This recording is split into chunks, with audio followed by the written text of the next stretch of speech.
Bonjour, alors on est au 23e jour de grève ici au centre de tri de Mézieux. Vous pouvez nous expliquer les revendications des gens de la Poste de Mézieux, s'il vous plaît? Alors en fait, les grévistes nous ont demandé à nous, syndicats représentants du personnel, de déposer un préavis de grève contre la délocalisation de leur centre de tri sur Vaux-en-Velin. La Poste a décidé de fermer le site de Mézieux et veut rapatrier tous les facteurs sur Vaux-en-Velin dans le cadre d'une fusion d'établissements. D'accord, et expliquez-nous où en sont les pourparlers avec la direction. Alors il y a depuis 23 jours, il y a eu des avancées, des reculades. On a repris des négociations hier après-midi à 14h30 sur des bases de vendredi. Puisque la négociation de samedi il s'était rien passé. Par contre, depuis, il y a eu des petites avancées, mais pas significatives. Entre autres, les avancées, ce qui n'a pas bougé, c'est sur le local. Le fait de garder un site sur Mézieux pour la préparation et la distribution du courrier pour les facteurs de Mézieux. Et là, ça bloque toujours. Et la deuxième chose, c'est sur l'organisation du travail, c'est-à-dire que la Poste veut mettre en place ce qu'elle appelle des organisations innovantes. Et elle tient absolument à mettre des positions de travail, on appelle ça comme ça à la Poste, en mixte, c'est-à-dire travail le matin et l'après-midi, alors que le facteur, le métier traditionnel du facteur, c'est le travail le matin uniquement. Voilà. Aujourd'hui, on parle d'un site local, c'est à Mézieux, dans la banlieue lyonnaise. Mais est-ce que vous savez si dans la France, il y a des réorganisations de la même manière? Alors il y en a de partout. C'est pas qu'à Mézieux, c'est pas que dans la région lyonnaise, il y en a de partout en France des organisations comme ça. Il faut savoir que la Poste a décidé à partir de 2015, donc du 1er janvier 2015, d'avancer crescendo sur ces organisations innovantes. Au départ, c'était une tournée par-ci, une tournée par-là, on teste un peu. Et là, l'objectif, c'est d'avoir, d'ici 2017, c'est 50% de l'organisation du travail qui se fera en mixte. C'est ça leurs objectifs.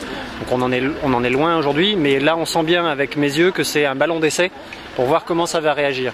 Et en fait, la Poste a pensé, parce que Mézieux c'était un site qui était... il n'y avait pas de problème, il participait pas au mouvement de grève, enfin voilà quoi, il n'y avait pas beaucoup de syndiqués. Et ils pensaient que ça allait passer comme ça quoi.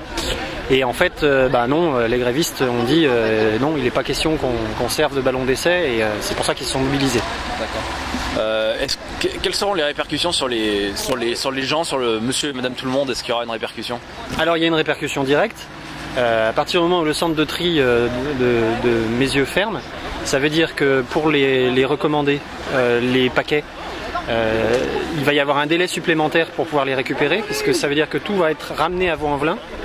Et du coup, le courrier ne pourra plus être récupéré l'après-midi comme ça se fait. Quand vous avez un avis de passage, vous pouvez le récupérer normalement dès l'après-midi. Là, ça sera plus possible. Il faudra attendre une journée ou alors il faudra aller le chercher à Vaux-en-Velin. Voilà. C'est entre autres les principales répercussions.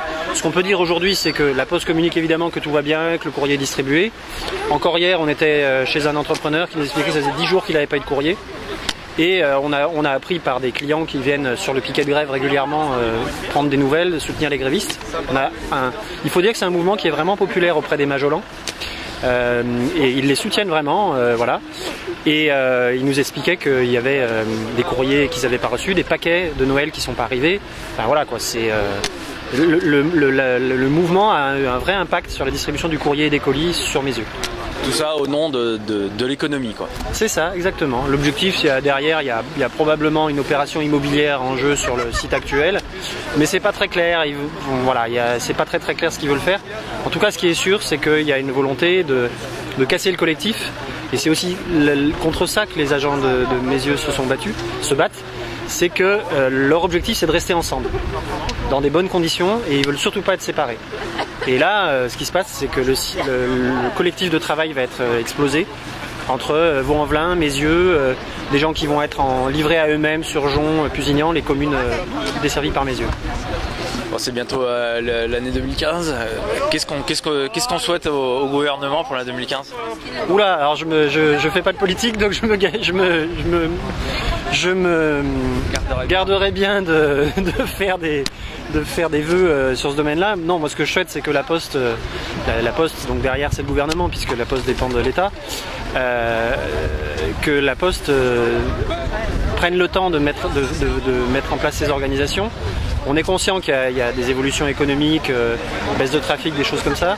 Maintenant, on n'est pas au temps des féodaux, les facteurs ne sont pas des serfs, et c'est des gens comme tout le monde. On doit être respecté, on est prêt à faire évoluer notre métier, mais pas à n'importe quelle condition. Il faut savoir qu'un facteur, avec ces nouvelles organisations innovantes, il se retrouve souvent 6 heures, voire même 7 heures, à faire la distribution dehors, par tout temps. Et ça peut être le matin et l'après-midi, en été, en hiver, sous la pluie, sous la neige. Voilà, c'est ça la réalité du facteur. Pour une paye qui est pas, qui est une paye qui a rien d'extraordinaire. Merci bien. Merci à vous.